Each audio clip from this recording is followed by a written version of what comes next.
All right, the other portion of the Constitution where money is mentioned is prohibitions on the states. Now you got to realize that the men who went to the Constitutional Convention were very jealous guardians of state power. And one of the things that lost here in America is that the states created the federal government, not the other way around. The creature has become greater than its creator, and that's of course wrong. And so the people who went from the different states to the Constitutional Convention willingly said, no state shall coin money or emit bills of credit, and that's the term for paper money that was used at the time of the founding of our country. Bills of credit, paper money. And no state shall make anything but gold and silver a tender in payment of debts. And that's all the Constitution said about money. What was the attitude of the founders regarding paper money? They had already experienced the Continental Congress issuing the continental currency. If you're as old as I am, or maybe you remember your parents saying something was not worth a continental, that was a common phrase in our country. They weren't talking about the automobile. A continental was the currency. They actually paid the troops that fought in the War for Independence with worthless paper money. They didn't have any choice, I guess, but what they did was wrong. So look what some of the founders said. These are the men who went to the Constitutional Convention. Ellsworth from Connecticut, he didn't stay for the whole thing, but he was there for long and left. He said, shut and bar the door against paper money. James Wilson of Pennsylvania, remove the possibility of paper money. Pierce Butler of South Carolina, disarm the government of such power. And I love this last one from New Hampshire. John Langdon said, I would reject the whole Constitution if paper money is not barred. They knew what had happened with paper money, and they didn't want it to happen again. James Madison is the father of the Constitution. Look what he said. The extension of the prohibition to bills of credit must give pleasure to every citizen in proportion to his love of justice and his knowledge of the true springs of public prosperity.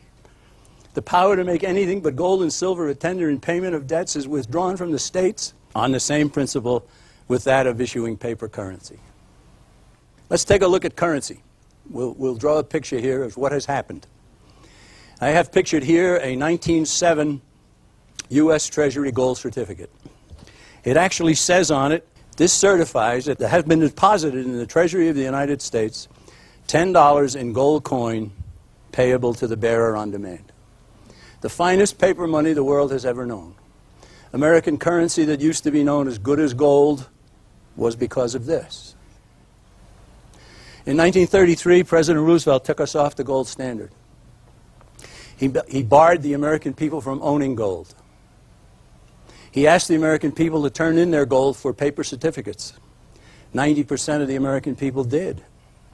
The promise was that as soon as we get out of the Depression, we'll give you back your gold. Didn't happen. Didn't happen, did it? So those gold certificates went out. We went then to silver certificates. 1935. It was 1933 when President Roosevelt did what I just said. Now these were also U.S. Treasury notes. And it says on the top, this certifies there is on deposit in Treasury of the United States of America $1 in silver, payable to the bearer on demand. And that was good money. But that disappeared courtesy of Lyndon Johnson in 1968. So let's go back now. The Federal Reserve was begun in 1913. And 1 year later, the Federal Reserve began to issue its own currency. Now this one's dated 1928, but a similar bill could have been put up here from 1914. And up here in the top it says, redeemable in gold on demand at the United States Treasury or in gold or lawful money at any Federal Reserve Bank. Now keep in mind that until 1933, gold certificates were still functioning, still being distributed. And these had to compete with the gold certificates from the Treasury.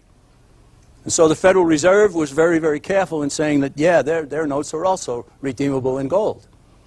Until President Roosevelt took us off the gold standard. Then we went to the next kind of Federal Reserve note. And this one says up here, this note is legal tender for all debts public and private and is redeemable in lawful money at the United States Treasury or any Federal Reserve Bank.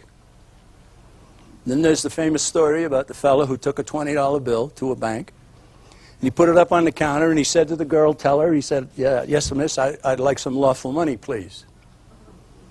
And she said, what do you want, 2 10s or 4 5s? And he said, no, no, if you give me those, they also say it's redeemable in lawful money. If it's redeemable in lawful money, it can't be lawful money. I'd like some lawful money. And he smiled. And she went and got the boss. The boss came out and said, sir, what can I do for you? I'd like some lawful money for my 20, thank you. What is it that you consider lawful money? He said, gold. Sorry, can't give you gold. It's against the law. Thank you very much. Give me back my 20. You've proven my point, and out the door he went. So the Federal Reserve decided then they wouldn't say redeemable and lawful money anymore. And this is what you have in your pocket or purse today. And it says this note is legal tender for all debts, public and private, redeemable in nothing. Nada. Zilch. The amount of which, the value of which, the interest rates on which are set by a private agency called the Federal Reserve that is beholden to no one. Imagine. And just in my lifetime, we've gone from the finest paper money the world has ever known to totally irredeemable fiat currency. Now, it's not valueless today. We will still accept it for your lunch. We will still accept it for the books and the DVDs that are for sale. But you know, and everyone who is sensible knows, that you can buy less today than you could yesterday, and it's only going to get worse. Every once in a while, you get some help from an unexpected source. In 1993, January, National Geographic magazine published an article called The Power of Money, written by one of its editors, Peter T. White.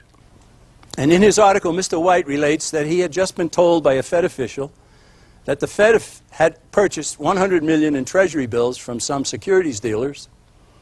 He related his exchange with the Fed official as follows. Peter White said, where did the Fed get that $100 million? We created it, a federal official tells me. He means that any time the central bank writes a check, so to speak, it creates money. It's money that didn't exist before, he says. Is there any limit on that?